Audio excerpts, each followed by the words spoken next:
noite, pessoal. Estamos falando do Biocast e eu sou a Maria Júlia. E eu sou a Poliana e no episódio de hoje a gente vai falar sobre algo de suma importância para a sociedade e saúde pública, que é sobre a sífilis congênita. E para falar desse assunto tão importante, trouxemos convidados especiais.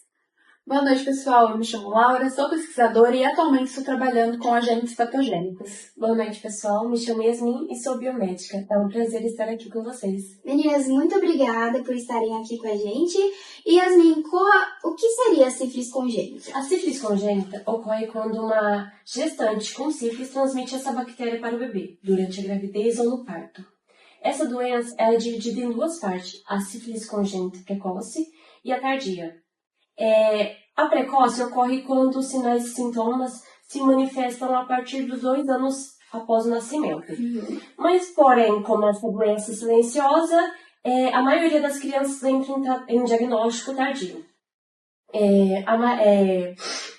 Que ocorre após os 2 anos de vida da criança. Sim. A partir deste ponto, normalmente ela já acarreta uns sintomas, riscos bem graves. A maioria das vezes são irreversíveis. E quais podem ser as consequências para esse bebê? As consequências podem ser bem graves. Parto prematuro, problemas neurológicos, surdez, cegueiras. Em casos mais severos, óbito fetal e neonatal. Nossa, é muito importante se prevenir, né? Sim. E, doutora Laura, quais são as principais estratégias para que a gente, tome cuidado para evitar essa transmissão? A principal estratégia é fortalecer o pré-natal. Então é necessário que essa gestante, assim na primeira consulta, ela faça os testes para sífilis, ela faça eles de novo no terceiro trimestre de gravidez e também ali no dia que for o parto. Então, acompanhar durante toda essa gravidez é de extrema importância, né? Com certeza, porque a sífilis congênita, ela é uma infecção que muitas vezes ela não mostra sintomas. Então, às vezes ela demora para ser descoberta, como a Yasmin falou. Então, é muito importante ter esse monitoramento contínuo. E, além desses testes, tem alguma outra forma de prevenção? Tem sim. O uso de preservativos durante a relação sexual é essencial para que você não passe essa infecção para o seu parceiro e também você não se contamine. Então, é essencial o uso de preservativos tanto para sífilis quanto para outras infecções que são sexualmente transmissíveis. Sim, e é fundamental que o parceiro participe desse tratamento, né? Com certeza. E essa é uma das nossas maiores dificuldades, é fazer com que esse parceiro realize esse exame para saber se ele tem a sífilis ou não e siga com o tratamento, porque muitas vezes ele tem vergonha ou também ele negligencia isso. Mas isso é fundamental para que não ocorra a reinfecção. Sim, e em uma situação hipotética, né? Se o resultado der positivo, o que eu faço a partir de agora? Aí é necessário que você comece o mais rápido possível com o tratamento. Geralmente ele é feito com penicilina, mas pode variar também. E também o monitoramento. Então é necessário você sempre estar ali realizando exames e seguir com o tratamento certinho.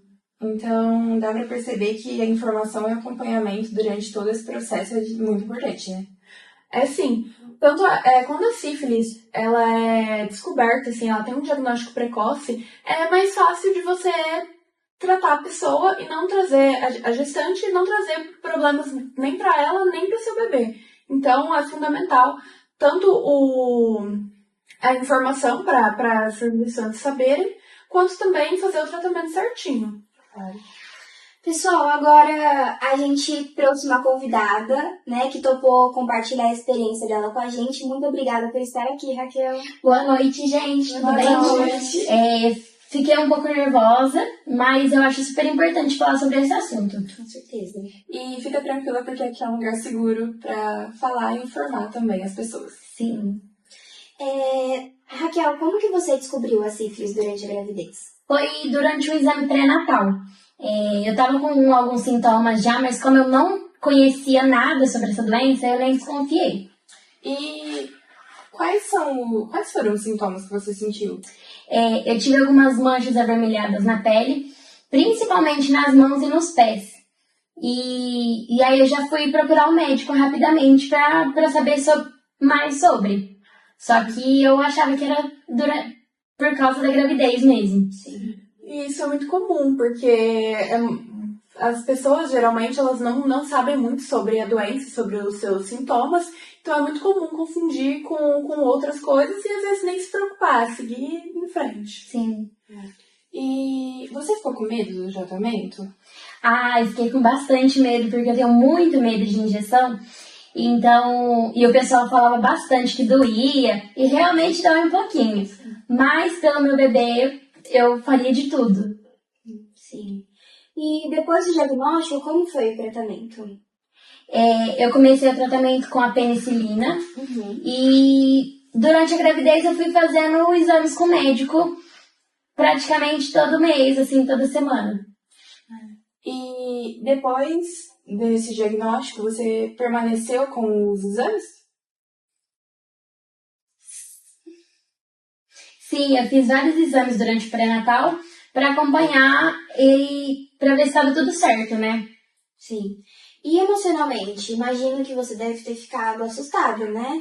Sim, foi muito difícil, principalmente pela vergonha de ter a Sim. doença, que o pessoal julga bastante. Uhum. Mas depois eu entendi que isso podia acontecer com qualquer pessoa. Uhum. E aí eu fui procurar ajuda, que é o melhor a se fazer. Sim. E olhando pra trás hoje, o que você diria para outras gestantes? Que é muito bom procurar ajuda mesmo, guardar essa vergonha, porque o mais importante mesmo é a criança nascer saudável. Com certeza. E é isso. É muito importante mesmo isso que você falou, porque o medo é algo que atrasa o diagnóstico, né? Sim, e quanto mais tardio, pior fica. Sim. É. E muito obrigada, meninas, né, novamente, por vocês terem compartilhado, né, a Laura e a Yasmin, por ter compartilhado um pouquinho na doença, né? E muito obrigada a vocês aí de casa por terem assistido até aqui. Esse foi o nosso podcast de hoje. Muito obrigada, Raquel, pela coragem de ter exposto isso para ajudar o público e a saúde pública também. Fiquem atentos no nosso canal, porque em breve teremos mais novidades. Um beijo.